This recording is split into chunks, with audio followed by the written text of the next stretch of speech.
अल्हम्दुलिल्लाह अल्हम्दुलिल्लाहि रब्बिल आलमीन वस्सलातु वस्सलामु अला रसूलिहिल करीम व आलिहि व सहबिहि अजमईन इला यौमिद्दीन अम्मा बाद। अऊज़ु बिल्लाहि मिनश शैतानिर रजीम बिस्मिल्लाहिर रहमानिर रहीम।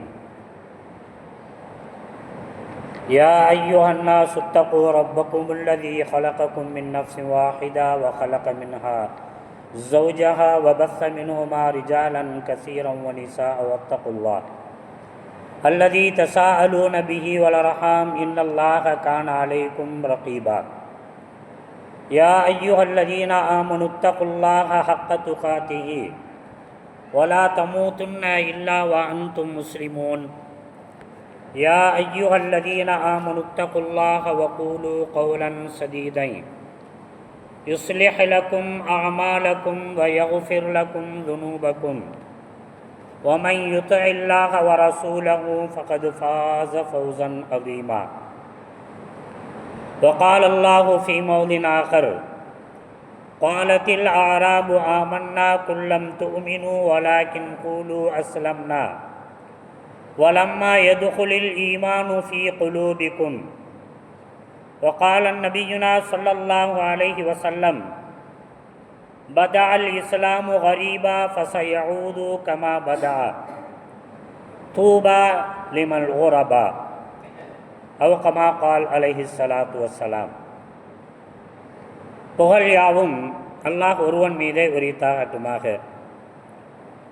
அவனது பேரருளும் பேரன்பும் பெரும் மன்னிப்பும் பெரும் கருணையும் கண்ணியமும் இறை தூதர் முகமது முஸ்தபா ஸல்லல்லாஹு அலைஹி வஸல்லம் அன்னவர்களின் மீதும் அன்னவருடைய சத்திய வாழ்வை அப்பழுக்கல்லாமல் தன்னுடைய வாழ்க்கையில் பின்பற்றியொழுகிய சத்திய சீலர்களான சஹாபா பெருமக்களின் மீதும் அவர்கள் நம் அடிச்சுவடினை பின்பற்றி தூய இஸ்லாமிய வாழ்க்கை வாழ்ந்து தூய முறையில் இன்றளவும் இஸ்லாம் சேர்ப்பிக்க காரணமாக இருந்த சுஹதாக்கள், தாபஈன்கள், தபவு தாபஈன்கள், இமாம்கள், உலமாக்கள், இறை நல்லடியார்கள், குறிப்பாக இந்த ஜும்மா தினத்தில் மக்களெல்லாம் சும்மா தினமாக கூடிக்கொண்டிருக்கக்கூடிய இந்த காலச்சூழலில் இந்த ஜும்மா தினத்தில் வல்ல அல்லாஹும் அல்லாஹுடைய தூதரும்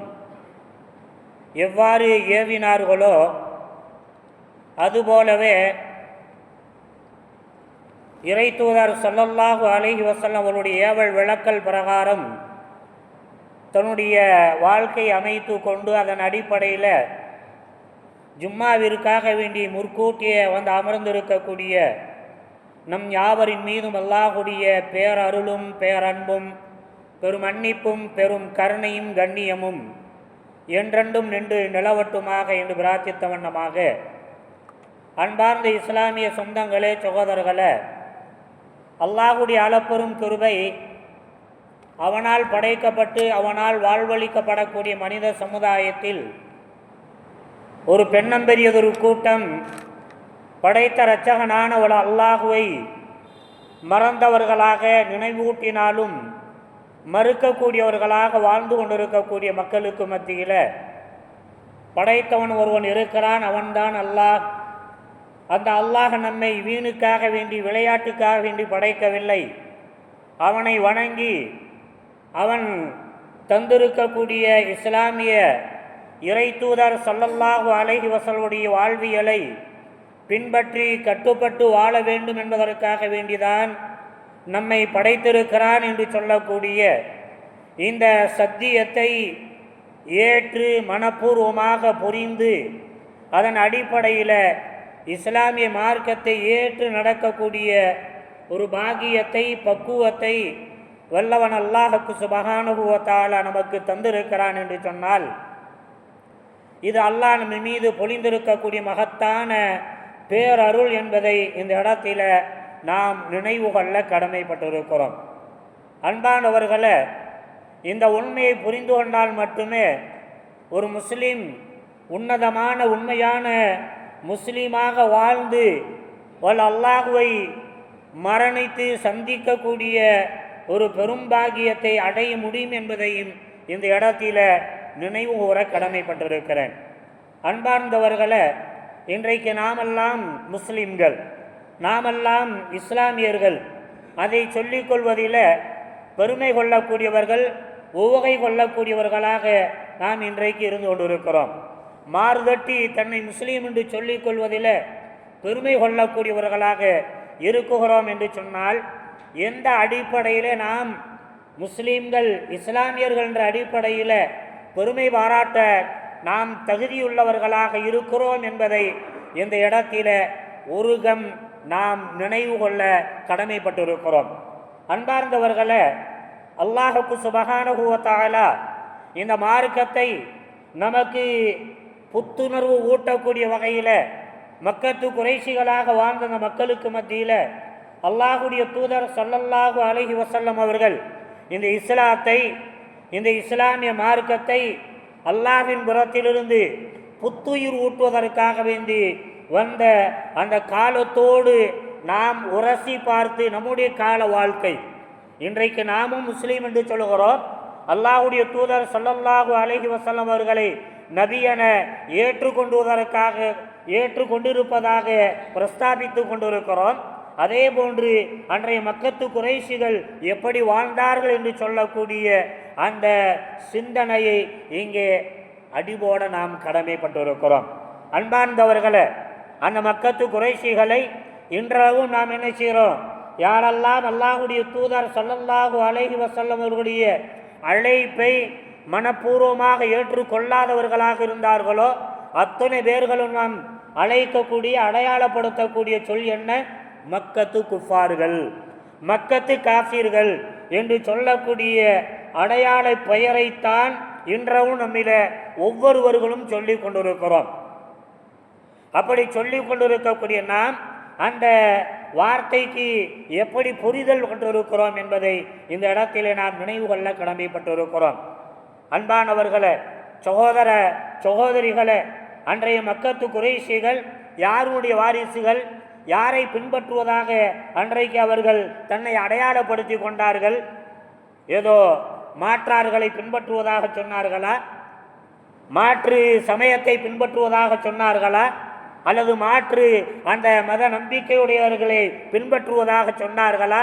இல்லை, மாறாக அவர்கள் சொன்னதெல்லாம் நாங்கள் பின்பற்றுவது, நாங்கள் சார்ந்திருப்பது நபியினா இப்ராஹிம் அலைஹிஸ்ஸலாத்து வஸ்ஸலாம் அவர்களையும் அவர்களுடைய மகனார் நபியினா இஸ்மாயில் அலைஹிஸ்ஸலாம் அவர்களைத்தான் நாங்கள் பின்பற்றுகிறோம், அவருடைய அடிச்சுவடை பின்பற்றுகிறோம், அவருடைய வாரிசுகளாக இருக்கிறோம், அவருடைய பிற்தொண்டர்களாக நாங்கள் இருக்கிறோம் என்று சொல்லி கொண்டுதான் எந்த அல்லாஹுடைய தூதர் ஸல்லல்லாஹு அலைஹி வஸல்லம் அவர்கள் படைத்த இறைவன் அல்லாஹ் ஒருவன் மட்டுமே. அந்த அல்லாஹ் 7 வானத்திற்கு மேலாக அல்லாஹு அலல் அர்ஷிஸ்தவா, வானத்தில 7வது வானத்திற்கு மேலாக தன்னுடைய அரிசில மேல் வீட்டு மேல் உயர்ந்திருக்கிறான் என்று சொல்லக்கூடிய அந்த புரிதலின் அடிப்படையில் இப்ராஹிம் அலைஹிஸ்ஸலாத்து வஸ்ஸலாம் அதற்கு மாற்றமான கடவுளியத்தை கொண்ட அந்த கடவுளியர்களெல்லாம் அடித்து நொறுக்கி சுக்குநூறாக ஆக்கி ஏகத்துவத்தை நிலைநாட்டி அல்லாஹ் என்பவர் இருக்கிறானே அவன் பார்வைகளுக்கு அப்பாற்பட்டவன். லா துதுரிக்குல் அபுசாரு வஹுவ யுதுரிக்குஹு. அல்லாஹ் நம்மை அத்தனை பேர்களையும், உலகத்தில் இருக்கக்கூடிய அத்தனை மாந்தர்களையும் சூழ்ந்து பார்த்து கொண்டிருக்கக்கூடியவனாக இருக்கிறான். ஆனால் லா துதுரிக்குல் அபுசார், நம்முடைய மனித கண்களுக்கோ அவனை காணக்கூடிய ஆற்றல் தரப்படவில்லை என்று பிரச்சாரம் செய்து மக்களை புரிய வைத்து அந்த கடவுளர்களை எல்லாம் சுக்குநராக நொறுக்கி அல்லாஹ் ஒருவன்தான் வணக்கத்திற்குரியவன் என்பதை நிலைநாட்டி சென்ற இப்ராஹிம் அலைஹிஸ்ஸலாம் அவர்களை, இஸ்மாயில் அலைஹிஸ்ஸலாம் அவர்களை சிலைகளாகவே வடித்து, எப்படி அல்லாஹுவை பின்பற்றுவதாக அல்லாஹ் அனுப்பிய இப்ராஹிம் அலைஹிஸ்ஸலாம் இஸ்மாயில் அலைஹிஸ்ஸலாம் அவர்களுடைய வழித்தோன்றல்களாக இருப்பதாக, அவர்களை பின்பற்றுவதாக தங்களை தம்மட்டம் அடித்து கொண்டு அதற்கு மாற்றமாக இப்ராஹிம் அலைஹிஸ்ஸலாம் அவர்களே கடவுளாக செதுக்கி வைத்து வணங்கிய அந்த கூட்டம், இஸ்மாயில் அலைஹிஸ்ஸலாம் அவர்களையே சிலைகளாக ஒடித்து அங்கே வழங்கிய கூட்டம்தான் அந்த மக்கத்து குறைஷிகள். அந்த மக்கத்து குறைஷிகள் எல்லாம் இப்ராஹிம் அலைஹிஸ்ஸலாம் அவர்களை, இஸ்மாயில் அலைஹிஸ்ஸலாம் அவர்களை அவுலியா உல்லாக்கள் என்று சொன்னார்கள். அவுலியா உல்லாக்கள் என்று சொன்னார்கள். ஒருபோதும் அவர்களை அல்லாஹ் என்று அவர்கள் குறிப்பிடவே இல்லை. என்ன சொல்லல? அல்லாஹ் என்று குறிப்பிடவே இல்லை. மட்டுமல்ல, அல்லாஹ் என்பவன் ஒருவன் இல்லையே இல்லை என்று சொல்லக்கூடிய அந்த கூப்பாட்டையும் கூறக்கூடியவர்களாக இருக்கவில்லை. மாறாக அல்லாஹ் ஒருவன் இருக்கிறான், அல்லாஹ் ஒருவன் இருக்கிறான், அவன்தான் எங்களை படைத்தான், எங்களுக்கு வானத்திலிருந்து மழையினை பொழிவிக்கக்கூடியவன் அல்லாஹுதான், எங்களை படைத்தவன் பரிபாலிக்கக்கூடியவன் அல்லாஹுதான் என்று சொல்லக்கூடியவர்களாக அந்த மக்கத்து குறைஷிகள் இருந்தார்கள். அப்படி இருக்க நாம் ஏன் அவர்களை குஃபாரை மக்கா, குஃபாரை மக்கா, மக்கத்து குறைஷிகள், மக்கத்து காஃபீர்கள் என்று சொல்லிக் கொண்டிருக்கிறோம் என்பதை இந்த இடத்திலே ஒரு கணம் நம்முடைய மனக்கண் முன்பாக அசைவோட கடமைப்பட்டிருக்கிறோம். அன்பார்ந்த சகோதர சகோதரிகளே, ஆக அந்த மக்கள் சொன்னது என்ன? நாளை மறுமை நாளுடைய வாழ்க்கையை அவர்கள் மறுத்தார்கள். அவர்கள் மறுத்ததெல்லாம் இந்த உலகத்திலே நாங்கள் வணங்கினாலும் வழிபட்டாலும், நாங்கள் தொழுதாலும் தொழாவிட்டாலும், இன்னவர் என்ன காரியத்தை செய்தாலும் செய்யாவிட்டாலும் இந்த உலகத்தோடு முற்று பெற்றுவிட்டது எங்களுடைய வாழ்க்கை.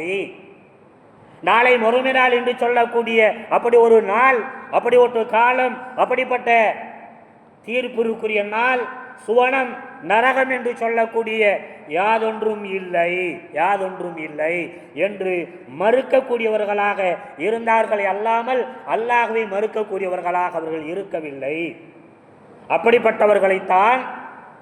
அப்படிப்பட்டவர்களைத்தான் திருமறை குர்ஆனும் குல்யா ஐயுஹல் காஃபிரூன் என்ற அழைப்பு விடுத்து நமக்கு அடையாளப்படுத்தி கொண்டிருக்கிறது.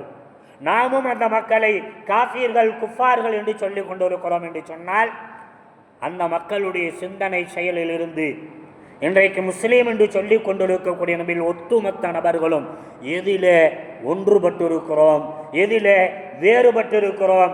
அவர்கள் மக்கத்து குறைஷிகள் என்று சொன்னால், அவர்கள் குஃபாரை மக்காக்கள் என்று சொன்னால், அவர்கள் காஃபிரே மக்கா என்று சொன்னால், நாம் எந்த வகையில் முஸ்லிம் மூமின்கள் என்று அடையாளப்படுத்தி கொண்டிருக்கிறோம் என்பதை இந்த இடத்துல ஒரு கணம் நம்முடைய சிந்தைக்கு கொண்டு வர கடமைப்பட்டிருக்கிறோம். அன்பானவர்களே, அன்பார்ந்த இஸ்லாமிய சொந்தங்களே, சகோதர சகோதரிகளே, அல்லாஹ் இறைமறை குர்ஆனிலே சொல்லி காட்டுகிறான், இறைமறை குர்ஆனிலே சொல்லி காட்டுகிறான், இஸ்லாத்தை ஏற்றுக்கொண்டதாக வாய்மொழியாக சில வார்த்தைகளை மட்டுமே சொல்லிவிட்டு, சில வார்த்தைகளை மட்டுமே சொல்லிவிட்டு, அது என்ன வார்த்தை?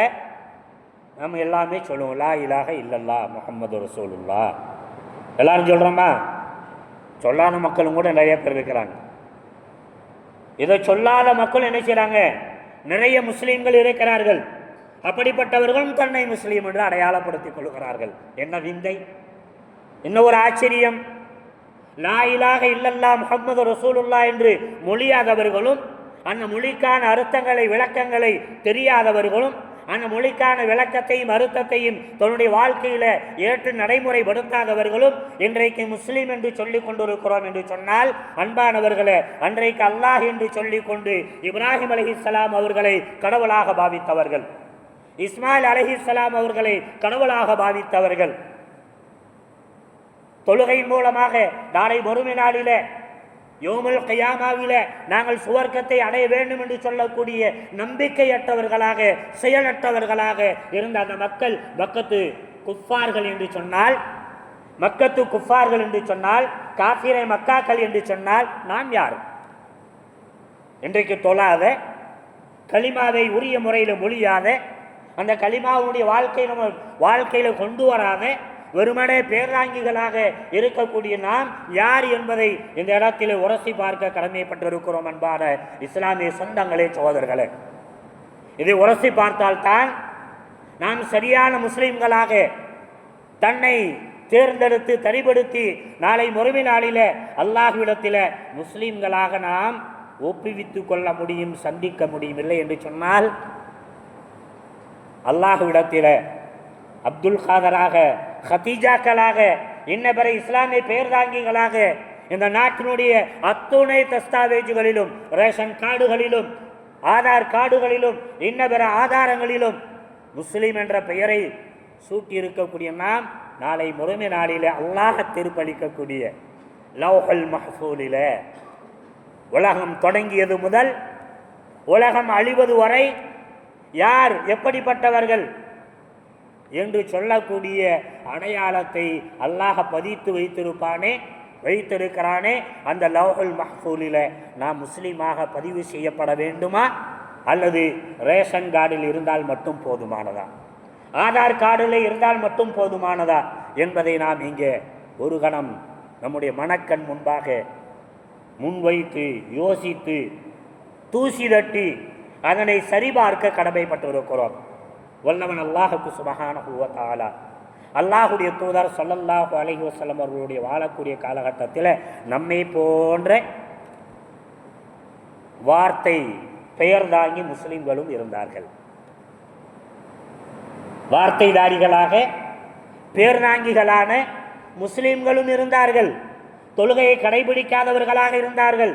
தொழுகையின் மூலமாக அல்லாஹுடைய தூதர் ஸல்லல்லாஹு அலைஹி வஸல்லம் முஸ்லீம் என்று சொல்லக்கூடிய அடையாளத்தை, முத்திரையை குத்தி இருக்க, அடையாளப்படுத்தி இருக்க, தொழுகையை விட்டுவிட்டு தன்னை வெறுமனே முஸ்லீம் என்ற அடையாளத்தோடு மட்டுமே பெயர்தாங்கிகளாக வாழ்ந்த அந்த மக்களுக்கு மத்தியில் அல்லாஹ் சொல்லி காட்டுகிறான்.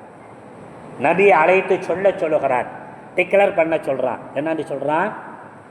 காலத்தில் ஆராபு ஆமன்னா குல்லம் தோமிடு வலாக்கின் கூலு அஸ்லம்னா. அல்லாஹ் சொல்றான், நான் சொல்லலை, எந்த அல்லாஹ்வை கொண்டு, எந்த அல்லாஹுடைய தூதர் ஸல்லல்லாஹு அலைஹி வஸல்லம் கொண்டு இன்றைக்கு நாமெல்லாம் நமக்கு முஸ்லீம் என்று சொல்லக்கூடிய அடையாளத்தை சூட்டி கொண்டு பெருமையோடு தொப்பி வைத்து கொண்டு என்ன பிற அடையாளங்களோடு அலைந்து கொண்டு இருக்கிறோம் என்று சொன்னால், அன்பானவர்களே, இதுவெல்லாம் இஸ்லாத்தினுடைய அடையாளம் அல்ல. தொப்பி என்பது துருக்கியர்களுடைய அடையாளம். தொப்பி என்பது இஸ்லாத்தினுடைய அடையாளம் அல்ல, ஏகத்துவத்தினுடைய அடையாளம் அல்ல, மாறாக துருக்கியர்களுடைய அடையாளம். துருக்கியர்கள் தான் விதவிதமான தொப்பி அணியக்கூடிய பழக்கமுடையவர்கள், கலாச்சாரத்தை உடையவர்கள். எப்படி மூட்டாத வேஷ்டி அணியக்கூடிய கேரளத்து வாசிகளோ, மூட்டி அணியக்கூடிய கைலி கலாச்சாரத்தை உடையவர்களோ, அதே போன்று ஜுப்பாக்கள், பைஜாமாக்கள் அணியக்கூடிய வடநாட்டவர்களோ, அதே போன்றுதான் தொப்பி அணியக்கூடியவர்கள் துருக்கியர்கள். துருக்கியர்களே விதவிதமாக தொப்பி அணிவாங்க. இஸ்லாமியருடைய கடைசி தலைமைத்துவம், இஸ்லாமியர்களுடைய கடைசி தலைமைத்துவம் துருக்கியருடைய கைவசத்தில் இருந்தது. துருக்கியர்களில் ஒருவர் தான் ஒட்டுமொத்த இஸ்லாமியர்களுக்கும் சுல்தானாக, அமீராக அடையாளம் காணப்பட்டார். ஆக தலைவர்கள் எவ்வளியோ, எப்படி தலைவர்கள் எவ்வளியோ அவ்வளிதான் தொண்டர்கள் என்று சொல்லக்கூடிய வகையில் தொப்பியினுடைய கலாச்சாரமுடைய தலைவருடைய கலாச்சாரம் நாமும் தொப்பி அணிகிறோம் என்று சொல்லக்கூடிய பழக்கத்திற்கு வந்ததை அல்லாமல், இது அல்லாஹும் அல்லாஹுடைய தூதரும் சொல்லி காட்டி அடையாளப்படுத்திய இஸ்லாமிய அடையாளம் அல்ல, முஸ்லீம்களுடைய அடையாளம் அல்ல என்பதை நாம் இங்கே அடையாளப்படுத்தி கொள்ள, நினைவுபடுத்தி கொள்ள கடமைப்பட்டிருக்கிறோம். தொப்பி ஓட்டவங்கள்லாம் முஸ்லீம் அப்படி நாம் நினச்சிக்கிட்டு இருக்கிறோமா இல்லையா? தொழுதாலும் சரி, தொழுகாட்டியும் சரி, ஹராம் ஹலால பெருநாளும் சரி, பேனா விட்டாலும் சரி, மனபோன போக்கில் வாழ்ந்தாலும் சரி, அல்லது இஸ்லாத்திற்கு கட்டுப்பட்டு வாழ்ந்தாலும் சரி, தொப்பியை போட்டுட்டா, அரபியில் பேரை வச்சுட்டா, அரபி பேர் வைத்த பெற்றோர்களுக்கு பிறந்து வளர்ந்து விட்டால், ஜமாத்தில் சந்தாக்களை செலுத்திவிட்டால் நாங்கள்லாம் முஸ்லீம் என்று சொல்லி கொண்டிருக்கிறோம்.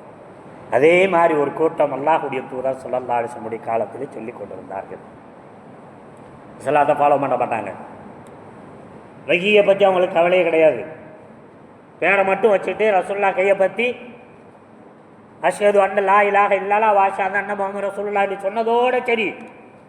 அடுத்து இஸ்லாத்தை பற்றி எந்த கல்வியும் இல்லை, எந்த அறிவும் இல்லை, எந்த செயல்பாடும் இல்லை.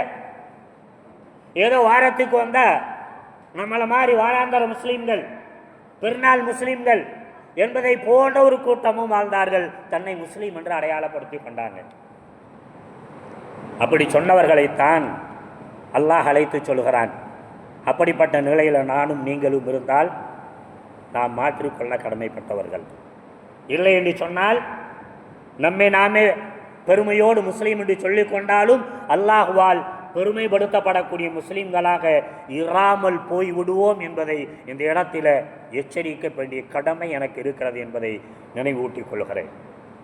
அல்லாஹ் சொல் சூரத்துல் ஹுஜராத் 49வது அத்தியாயத்தினுடைய 14வது வசனத்தை நீங்கள் புரட்டி பாருங்கள். அல்லாஹ் சொல்றான், காலத்தில் ஆராபு ஆமன்னா குல்லம் துமினு. சில அரபியர்கள் சொல்லிக் கொண்டிருக்கிறார்கள், காட்டரபிகள் சொல்லிக் கொண்டிருக்கிறார்கள், கிராமப்புறத்து அரபிகள் சொல்லிக் கொண்டிருக்கிறார்கள். என்ன ஒன்று சொல்றாங்க? அல்லாஹ் சொல்றான். யார் சொல்றா? படைத்தரச்சான் அல்லாஹ் சொல்றான். ஆமன்னா குல்லம் துமினு, நாங்களெல்லாம் ஈமான் கொண்டு விட்டோம், நாங்களெல்லாம் முஸ்லிம்களாக ஆகிவிட்டோம் என்று சொல்லிக் கொண்டிருக்கிறார்கள்.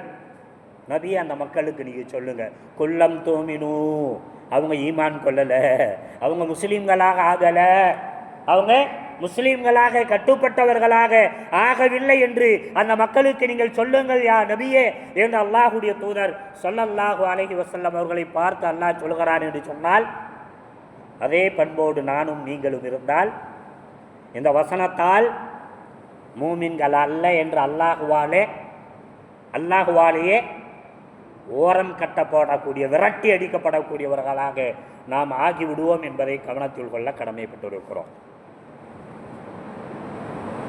சொல்லிட்டு சொல்லுவான், வலாக்கின் கூலு அஸ்லம்னா, வேண்டுமானால் அஸ்லம்னா, நாங்கள் உங்களோடு சங்கமித்து விட்டோம் என்று வேண்டுமானால் சொல்லிக் கொள்ளுங்கள். உங்களோட சேர்ந்து கூட்டத்தோட கோவிந்தான்னு சொல்லுவாங்களா இல்லையா, அதே மாதிரி உங்கள் கூட்டத்தோடு நாங்கள் கோவிந்தாவாக ஆகிவிட்டோம் என்று வேணால் சொல்லிக் கொள்ளுங்கள் என்று வல்லவன் அல்லாஹ்வுக்கு சுப்ஹானஹு வ தஆலா வலாக்கின் கூலு அஸ்லம்னா, நீங்கள் வேண்டுமையானால் சொல்லிக் கொள்ளுங்கள், நாங்களெல்லாம் உங்களோடு சங்கமித்து விட்டோம் என்று வேண்டுமையானால் சொல்லிக் கொள்ளுங்கள் என்று அல்லாஹ் சொல்லிக் கொள்ளுகிறான் என்று சொன்னால், அப்படிப்பட்ட சங்கமத்திற்குரியவர்களா நாமெல்லாம்?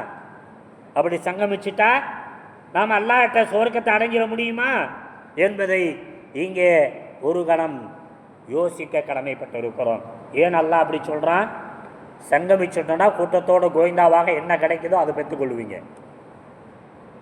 கூட்டத்தோட சேர்ந்தா என்ன கூட்டத்தில் கிடைக்குமோ அது வேண்டுமானால் உங்களுக்கு கிடைக்கும்.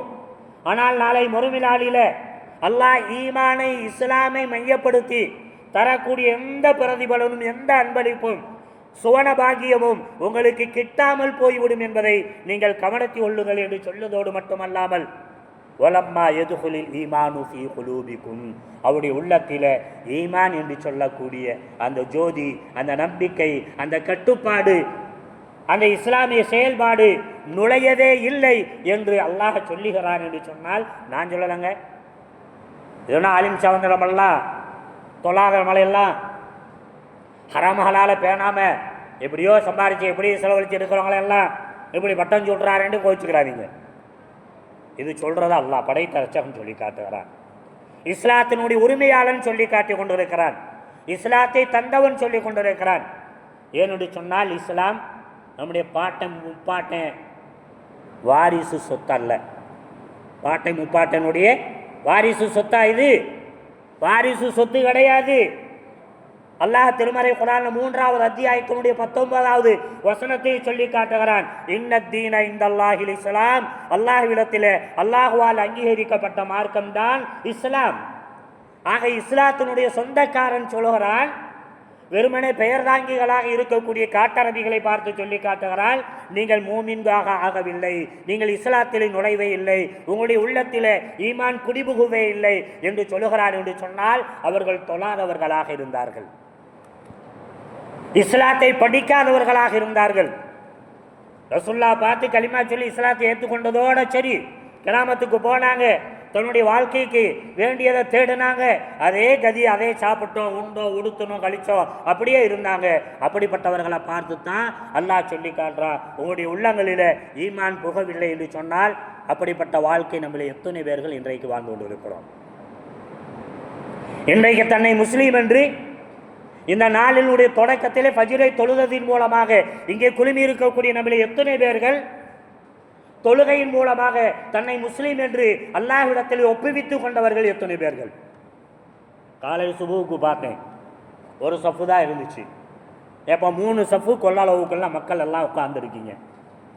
அதில் சில பேரும் ஆனால் வெறியுலை சார்ந்தவங்களாக இருக்கலாம், உள்ளூரை சார்ந்தவர்கள் பெருவாரியான மக்கள் இருந்திருப்பீங்களா இல்லையா?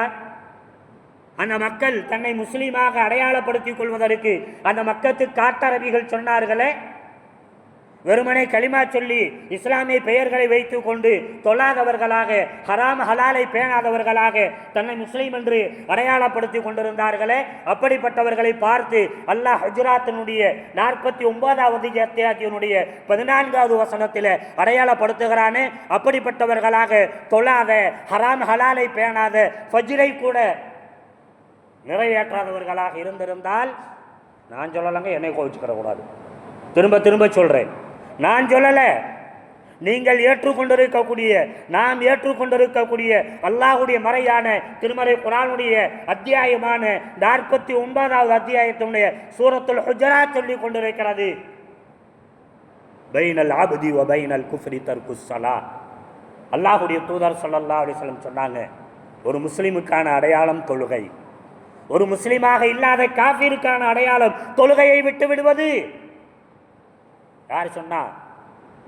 நம்முடைய தலைவர், நம்முடைய முன்னோடி, நாளை மறுமை நாளில் நமக்கெல்லாம் தலைவராக, நமக்கெல்லாம் இஸ்லாத்தினுடைய மூமினுடைய அடையாளமாக நாளை மறுமை நாளில் அல்லாஹ்விடத்திலே வந்து இருக்கக்கூடிய அந்த அன்னலம் பெருமானார் ஸல்லல்லாஹு அலைஹி வஸல்லம் சொன்னாங்க, தொழுபவன் முஸ்லீம், தொழுகை விட்டு விடுபவன் காஃபிர்.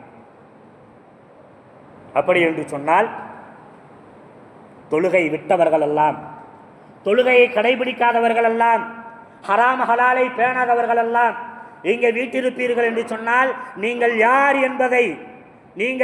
என்பதை சீர்திருத்தி கொண்டு இந்த நொடிப்பொழுதிலிருந்து அந்த மக்கத்து காட்டரபிகளாக அல்லாஹ் விவரிக்கக்கூடிய நீங்கள் மூமின்கள் இல்லை என்று சொல்லுகிறானே, அப்படிப்பட்டவர்களாக நாம் இருந்து விட்டோமே, இதுவரை வாழ்ந்து விட்டோமே, இன்னமும் அப்படிப்பட்ட வாழ்க்கை நான் வாழ்ந்து மக்கத்து குறைசிகளாகவே நான் இந்த ஊரினுடைய குஃபாராக, இந்த ஊரினுடைய அரபி பெயர் தாங்கி காஃபிராக அல்லாஹ்வை சந்தித்து விடக்கூடாது என்று சொல்லக்கூடிய அச்ச உணர்வு உங்களுடைய உள்ளங்களில் மேலோட வேண்டும். அப்படிப்பட்ட இறையச்ச உணர்வை உங்களுக்கும் எனக்குமாக நினைவூட்டி கொண்டு வல்லவன் அல்லாஹுக்கு சுப்ஹானஹு வ தஆலா சொல்லக்கூடிய அந்த காட்டரபிகள் ஒருவராக நாம் இல்லாமல் உண்மையான ஈமானை பிரதிபலிக்கக்கூடிய, தொழுகையின் வாயிலாக இஸ்லாத்தை பிரதிபலிக்கக்கூடிய, முஸ்லீமாக அடையாளப்படுத்திக் கொள்ளக்கூடிய நன் முஸ்லீமாக அல்லாஹ் உங்களையும் என்னையும் ஒட்டுமொத்த முஸ்லீம்களையும்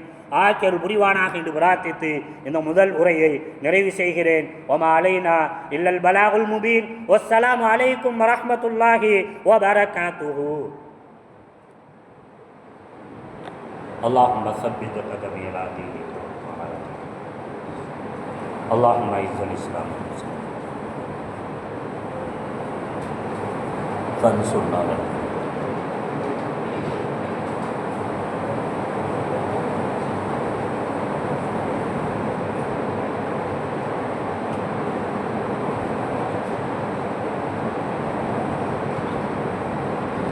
على الحمد لله والصلاة والسلام على رسول الله. அன்பார்ந்த இஸ்லாமிய சொந்தங்களே, சகோதரர்களே, இஸ்லாம் முஸ்லீம் என்றால் என்ன, யார் என்று சொல்லக்கூடிய அந்த விவரிப்பை அல்லாஹ் சொல்லக்கூடிய வேத வசனத்தின் ஊடாக கடந்த உரையில் நம்ம பார்த்தோம். அன்பார்ந்தவரே, அல்லாஹுடைய தூதர் ஸல்லல்லாஹு அலைஹி வஸல்லம் மேலும் சொல்லுவாங்க, பதால் இஸ்லாமு கரீபா ஃபஸயஊது கமா பதா. ஆரம்பத்தில் இஸ்லாத்தை மக்கத்து குறைஷிகளுக்கு மத்தியில் எடுத்து வைக்கின்ற போது எப்படிப்பட்ட எண்ணிக்கை நம்பர் உடையவர்களாக முஸ்லீம்கள் இருந்தார்களோ, அதே போன்று எண்ணிக்கை குறைவுள்ள முஸ்லீம்களாக எதிர்காலத்திலே மாறிவிடுவார்கள். பதால் இஸ்லாமு கரீபா, கரீபுனா தெரியுமா இல்லையா? கரீபுனா எதுக்கு சொல்லுவோம்? ஏழை, ஆள்பரி இல்லாதவன், சொத்து சொகம் இல்லாதவன் ஏழைன்னு சொல்லுவோமா இல்லையா? அதே மாதிரி ஆள் பேர் இல்லாத ஒரு நிலைக்கு இஸ்லாம் என்ன செய்யப்படும்? தள்ளப்படும். அப்படி நிலையில தான் இஸ்லாம் பதா அல் இஸ்லாம், இஸ்லாம் துவங்கியது. அல்லாஹ்வுடைய தூதர் இஸ்லாத்தை சொன்னாங்க, மக்கத்து குறைவுகள்லாம் எதிர்த்தாங்க. ஏற்றுக்கொண்டவங்க அம்மார், ஹப்பாப் போன்ற சில்லறை நபர்களாக இருக்கக்கூடிய அந்த மக்கள். அப்படித்தான் துவங்குச்சு இஸ்லாம். ஃபஸயஊது கமா பதஅ, இஸ்லாம் எழுச்சி வரும். அதற்கு பின்பாக ஆரம்ப நிலைக்கு எப்படி தள்ளப்பட்டதோ அதே போன்று இஸ்லாத்தை பின்பற்றக்கூடியவர்களும் தள்ளப்படுவார்கள். இதை நான் சொல்லலை, அல்லாஹ்வுடைய தூதர் சொல்கிறார். அப்போ இஸ்லாத்தை பின்பற்றி முஸ்லீம்களாக தன்னை அடையாளப்படுத்தி கொள்ளக்கூடிய இந்த ஊரிலும் சரி உலகத்திலும் சரி ஆயிரக்கணக்கில், லட்சக்கணக்கில், ட்ரில்லியன் மில்லியன் கணக்கில் இருக்கிறாங்க.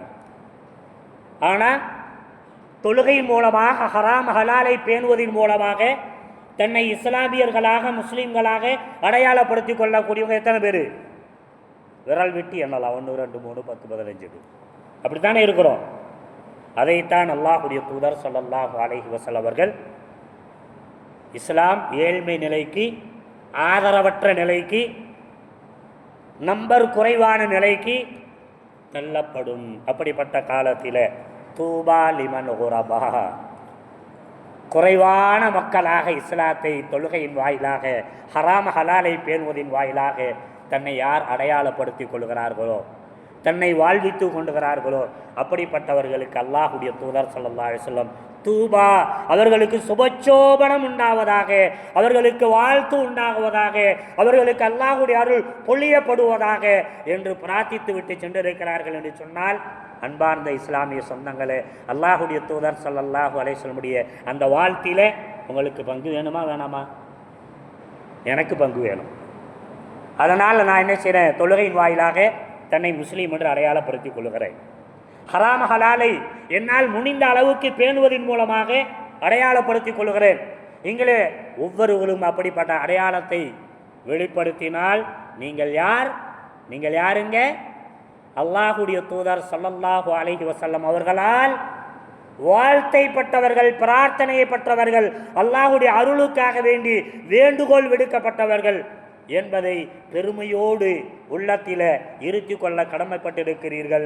அந்த உள்ள உணர்வோடு பள்ளியை விட்டு கடந்து செல்கின்ற போதும் மீண்டும் நான் அசருக்கு தொழுகைக்கு வந்து தொழுவதின் மூலமாக அந்த குறைந்த மக்களில் ஒருவராக, அல்லாஹ்வுடைய தூதருடைய வாழ்த்தை பெற்ற மக்களாக ஒவ்வொரு நாளும் ஒவ்வொரு நொடி பொழுதும் நான் வீட்டிருப்பேன் என்று சொல்லக்கூடிய உறுதி பூணலை மேற்கொள்வோமா? இன்ஷா அல்லாஹ். எத்தனை பேர் ரெடியாக இருக்கீங்க?